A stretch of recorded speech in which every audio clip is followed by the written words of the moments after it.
पन्नगे च सुरेन्द्रे च कौशिके पाद संस्पृश्य निर्विशेष मनस्काय श्री वीरस्वामिने नमः। आरहत वाङ्मय में कहा गया है, जहाँ ये तिन्नि वणिया मूलम घेतूण निगया एगोत्थ लहई लाहम एगो मूलेन आगओ एगो मूलम पिहारिता आगओ तत्थवाणिओ व्यवहारे उवमा ऐसा एवं धम्मे बियान है। एक पिता था, पिता के 3 लड़के थे। एक दिन पिता ने तीनों पुत्रों को बुलाया, उनके साथ मीटिंग की और कहा, देखो अब मैं तो 70 पार की उम्र में हूँ, मेरा तो ज़्यादा ध्यान अध्यात्म साधना साधु संतों की संगति इनमें ही ज़्यादा रहता है। पहले मैंने भी कमाई की है, पर अब मैं तो थोड़ा निवृत्ति की दिशा में हूँ। आवश्यक है उतना गार्हस्थ्योचित कार्य कर लेता हूँ, और मैं तो इस अपने छोटे गांव जो है वहीं पर रहने की इच्छा है। परंतु तुम तो अभी अच्छी कमाई करो, यहाँ मेरे पास ही क्यों बैठे हो, बाहर जाओ और जगह कहीं धंधा करो। लड़के बोले कि आपकी सन्निधि में बैठे हैं, करी ठीक है, अब थोड़ा तुम लोग बाहर जाओ, काम करो और फिर आ जाना वापस, 12 वर्षों तक कमाई करो। पिता ने अपनी ओर से तीनों पुत्रों को एक, उस जमाने के मान लो 1,000 रुपये दिए कि इस राशि से धंधा करो। उचित समय पर तीनों ने माता पिता को प्रणाम किया और विदा हो गए। एक नगर में पहुंचे, तीनों भाइयों ने वापिस वहाँ मीटिंग की कि हम अब जहाँ जिसकी इच्छा अलग अलग अपना अपना काम करें, बीच में भले मिलना भी नहीं हो, 12 वर्षों की संपन्नता इस डेट में होगी, तब इसी जगह तीनों भाई वापिस हम मिलें, बीच में अपनी अपनी इच्छा से जहाँ इच्छा वहाँ काम करेंगे। वहाँ से तीनों अलग अलग हो गए। सबसे छोटा भाई था, अच्छा यूँ शिक्षित भी था, सादगीपूर्ण संयमी जीवन शैली वाला था। धंधा शुरू किया, व्यापार शुरू किया और व्यापार भी काफ़ी आगे बढ़ा। आदमी का भाग्य भी काम करता है।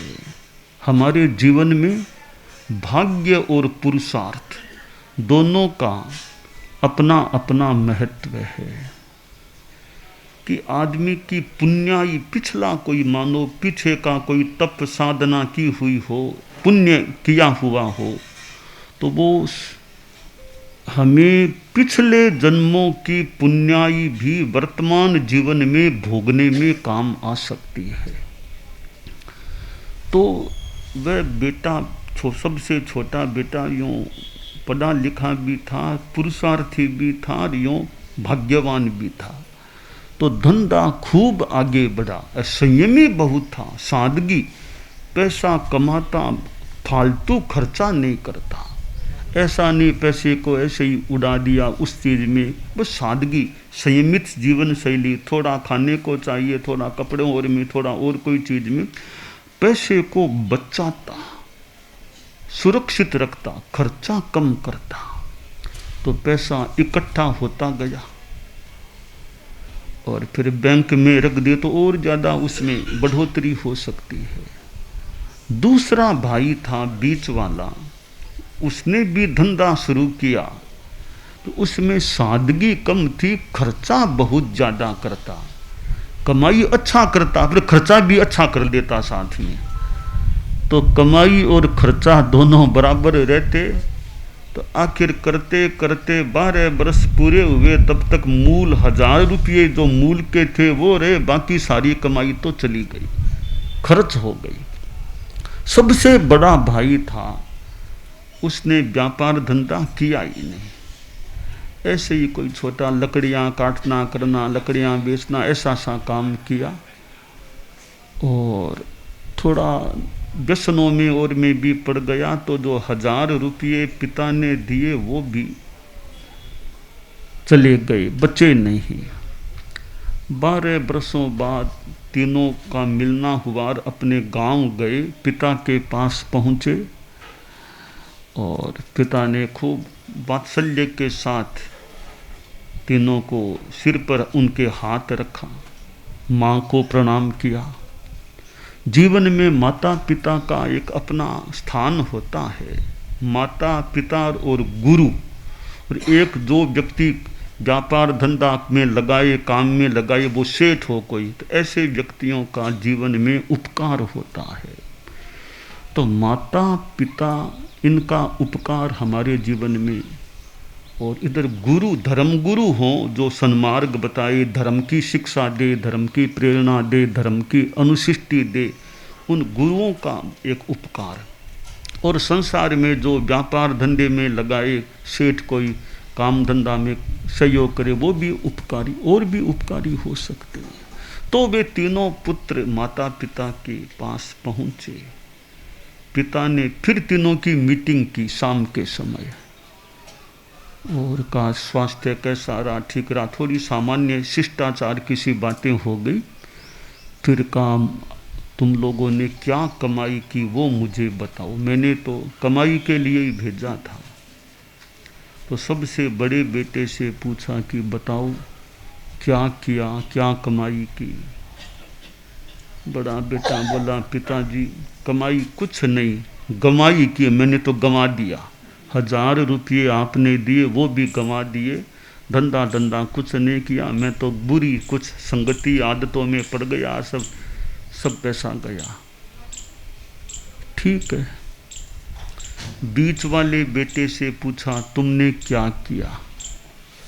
कहा पिताजी कमाई की तो थी, पर गंवाई भी बहुत की, जो कमाया वो खर्च कर दिया।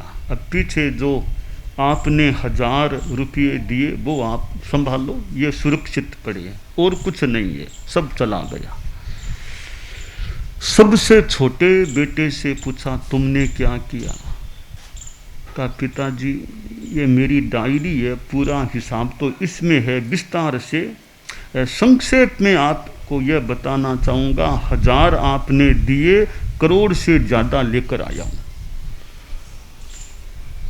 पिता को अच्छा लगा कि इस बेटे ने अच्छी कमाई की है। संसार में कमाऊ पूत, अच्छा भी कमाऊ पूत है मेरा, कमाई करने वाला है, तो अच्छी कमाई की। अब यह एक सांसारिक उदाहरण है, कमाई के बारे में है। शास्त्रकार ने इसको धर्म के क्षेत्र में घटित किया है कि मानुषत्तम भवे मूलम, कि लाभो देव गई भवे। यह मनुष्य जीवन है, यह मूल पूंजी है। जैसे 1000 रुपये मूल पूंजी थी, यह मनुष्य जीवन हमारी मूल पूंजी है। 84 लाख जीव योनियों में कुछ कुछ जीवों को ही यह मनुष्य जीवन मिलता है, और उनमें से हम हैं जिनको अभी यह मानव जीवन प्राप्त है। क्योंकि योनियां तो और भी बहुत है। यह सिद्धांत है कि देव योनि है, वह ऐसे तो बहुत ऊंची चीज है स्वर्ग में, देव योनि में, पर मनुष्य जो साधना करके मोक्ष को प्राप्त कर सकता है, वह साधना आसाधना न हो, देवता भी नहीं कर सकते। देवों को भी मोक्ष में जाना होगा तो पहले इंसान के रूप में जन्म लेना होगा, फिर ही वे साधना करके मोक्ष में जा सकेंगे। तो मनुष्य जन्म एक पूंजी है, वो पूंजी हमें प्राप्त है।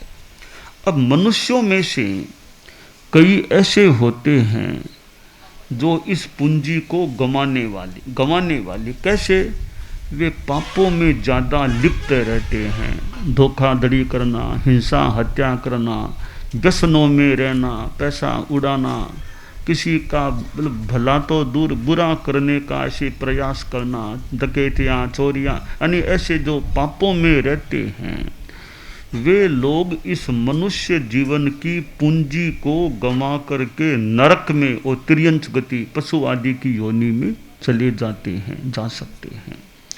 वे उस बड़े भाई के समान है, मूल पूंजी को भी गंवा दिया। कुछ मनुष्य ऐसे होते हैं जो ऐसे ज़्यादा पाप नहीं करते, कोई डकैतियाँ चोरियाँ ऐसे पाप हत्याएं वो नहीं करते, पर धर्म तपस्या वो भी नहीं करते, बस सामान्य एक नॉर्मल जीवन जी लेते हैं और मिथ्यात्वी होते हैं। वे जीव मर कर के कई वापिस मनुष्य के रूप में पैदा हो सकते हैं।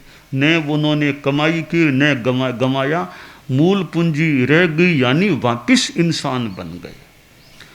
कई मनुष्य ऐसे होते हैं जो तपस्या, साधना, धर्म, अहिंसा, सत्य, अचौर्य आदि इनमें रुचि भी रखने वाले और इनका पालन भी करने वाले होते हैं।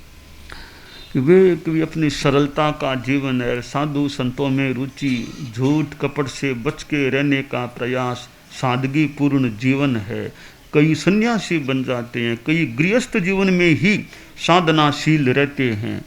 कोई तपस्या करने वाले, अकाम निर्जरा वाले ऐसे होते हैं, बाल तपस्या और साधुपन पालने वाले या श्रावकत्व पालने वाले, कई मिथ्यात्वी भी तपस्या करने, ऐसे लोग मर करके देव गति में चले जाते हैं।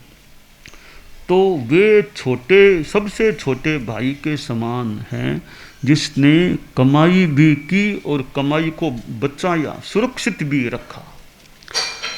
तो यह मनुष्य जीवन एक पूंजी है। तो हमें सोचना यह चाहिए कि आगे मेरा क्या होगा, आगे पर मैं ध्यान दूं। वर्तमान जीवन है, अच्छा मकान आपके पास है, पैसा भी है, बेटा और सब आपके अच्छे हैं, आज्ञाकारी हैं, समाज में भी आपकी इज्जत है, कईयों की राजनीति में खूब तेजस्विता है। इसका मतलब है संभवतः पूर्व की पुण्याई आदमी भोग रहा है, या पूर्व की पुण्याई संचित है, वो काम में आ रही है। यह तो जा रही है, धीरे धीरे बीत रही है, तो यह तो जा रही है, क्षय को प्राप्त हो रही है। मैं आगे के लिए क्या करता हूँ, आगे के लिए कोई संचय तप का, साधना का, धर्म का हो रहा है, यानी आगे मुझे क्या मिलेगा। तो हम आगे के बारे में सोचें। और पुण्य भी एक चीज़ है या छोटी चीज़ है, मूल चीज़ है, मोक्ष की अवस्था मुझे प्राप्त हो, संवर निर्जरा संयम तप के द्वारा मैं पूर्व कर्मों का क्षय करके मोक्ष को प्राप्त हो जाऊं कभी। क्योंकि हमारी आत्मा जन्म मरण जन्म मरण जन्म मरण, पुनरपि जननम पुनरपि मरणं पुनरपि जननी जठरे शयनम, यह स्थिति है। बार बार जन्म लेना मरना, अनादिकाल से यह आत्मा इस भ्रमण क्रम में है। तो मनुष्य जीवन is the gate of salvation, gate of moksha. ये मानव जीवन है, वो मोक्ष का द्वार है। इसमें से हम मोक्ष में जा सकते हैं जैसी नियम विधि हो। और इस गेट को भी जो छोड़ दे, गेट से बाहर नहीं निकले, फिर तो यह ठीक है, जो जन्म मरण का चक्र है। तो इसलिए हमें यह ध्यान देना चाहिए कि मैं इस मानव जीवन में धर्म की साधना, अध्यात्म की आराधना कितनी कर सकता हूँ। ये यम नियम, अहिंसा, सत्य, अचौर्य, ब्रह्मचर्य, अपरिग्रह, इधर गुस्सा, अहंकार, माया, लोभ, इनको 5 को तो पालना, गुस्सा, अहंकार, माया, लोभ को छोड़ना, और फिर अपना स्वाध्याय, ध्यान, तपस्या। अब शरीर को खाना देते हैं भी, थोड़ा बिना खाए भी रह सकते हैं क्या? रोज खाते हैं, कभी कभी आज नहीं खाना, उपवास, व्रत, फास्टिंग, आज नहीं खाना। तो बीच बीच में खाना तो शरीर का भाड़ा है, नहीं खाना आत्मा का भाड़ा बन सकता है। तो शरीर को भी चलाने के लिए देना पड़ता है, तो जितना ज़रूरी नहीं है, बिना खाए हो सकता है, महीने में 1-2 फास्ट उपवास कर लें, हो सकता है। करने वाले तो व्रत ही तब करते हैं, एक दिन खाना एक दिन नहीं खाना। मान लो उतना नहीं भी हो तो महीने में भी अनुकूलता हो तो 1-2 अपना 3 व्रत उपवास कर लिया, और उसमें ज़्यादा साधना, मेडिटेशन, स्वाध्याय इसमें रहना। तो यूँ जीवन में व्रत भी हो, नियम भी हो, नियम, प्रतिज्ञाएं, संकल्प, मैं चोरी नहीं करूँगा, मेरा जीवन भर का व्रत है, मैं यानी आप लोग गृहस्थ हैं भी, मैं कोई बड़ी ऐसी चोरी नहीं करूँगा और मैं बड़ी झूठ नहीं बोलूँगा। ऐसे नियम हैं, वो नियम बहुत काम के हो सकते हैं हमारी अगली गति को अच्छा बनाने के संदर्भ में। तो ये अच्छे नियम त्याग, कभी नशा नहीं करना, शराब, बीड़ी, सिगरेट, खैनी, गुटखा आदि से बच के रहना। हम आम जनता के लिए 3 बातें बताया करते हैं आजकल: सद्भावना, नैतिकता, नशा मुक्ति। सद्भावना यानी जाति, संप्रदाय आदि को लेकर दंगा फसाद, मार काट, हिंसा, हत्या, इसमें नहीं जाना। नैतिकता कि जो भी कार्य करें, आप बिजनेस करो, लेन देन, धंधा, उद्योग जो भी करें, उसमें जहाँ तक संभव हो सके ज़्यादा से ज़्यादा ईमानदारी रखने का प्रयास, धोखाधड़ी नहीं करना किसी से। दिखा दिया कुछ, देने में कुछ भी पैक करके दे दिया, ऐसा ईमानदारी रहे। तीसरी चीज है नशा मुक्ति। शराब, सिगरेट, बीड़ी, खैनी, गुटखा आदि नशीली चीज़ों के सेवन से बच करके रहना। तो ये 3 संकल्प, सद्भावना, नैतिकता, नशा मुक्ति, ये जीवन में होते हैं तो एक आदमी, कॉमन आदमी का जीवन एक काफ़ी अच्छा रहने की संभावना भी, कि लड़ाई झगड़ा फालतू करना नहीं, बिजनेस आदि में ईमानदारी है, नशे से मुक्ति है, तो जीवन काफ़ी यूँ सुंदर अच्छा रह सकता है। तो जीवन में संयम हो, संयम, सादगी, सादा जीवन, उच्च विचार, मानव जीवन का श्रृंगार। एक तो गहनों से श्रृंगार हो, गहन तो ठीक है, भौतिक है, मेटेरियल है, कि सादा जीवन और विचार ऊंचे, यह जीवन का श्रृंगार हो जाए।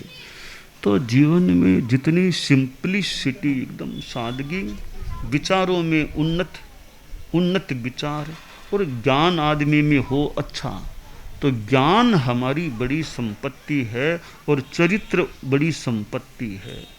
नॉलेज एंड कैरेक्टर, ये बड़ी संपत्ति। पैसा भी संपत्ति तो है, वो छोटी संपत्ति है। पैसा छोटी चीज़ है, ये मोटी चीज़ है। ये ज्ञान, साधना, चरित्र, ये मोटी चीज़ है। तो आदमी सोचे मेरे पास यह साधना, धर्म, आचार, चरित्र, यह संपत्ति कितनी है, क्योंकि यह संपत्ति है धर्म की, आत्मा की निर्मलता, वो आगे भी साथ में जा सकेगी। यह पैसे वाली संपत्ति यहाँ रहने वाली है। तो ठीक है, पैसा भी आगे मिल सकता है, पैसा आगे भी पुण्य है, अनुकूलताएं हैं, भाग्य है, तो आगे पैसा भी मिल सकता है। पैसा मिल भी जाएगा तो बहुत बड़ी बात नहीं, आत्मा निर्मल रहे, यह बड़ी बात है। तो यह शास्त्रकार ने जो दृष्टांत दिया सेठ के 3 पुत्रों का, यानी 3 बणिक का, जो वो बड़ा इस दृष्टि से महत्वपूर्ण है कि 3 प्रकार के आदमी होते हैं। एक आदमी पापों में ज़्यादा लिप्त रहने वाले, वे मर के नरक तिर्यंश गति में जाने वाले। दूसरे वे लोग जो सामान्य जीवन जीने वाले, न ज़्यादा पाप न ज़्यादा धर्म, वे मर कर के वापिस मनुष्य बन सकते हैं। और तीसरे वे जो धर्म अध्यात्म की साधना करने वाले, जो मर कर के अच्छी देव गति में जाने वाले होते हैं। तो हम छोटे भाई जैसे, यानी जीवन में धर्म की, अध्यात्म की साधना करने वाले रहें, यह हमारे लिए श्रेयस्कर, कल्याणकारी, हितकर हो सकता है।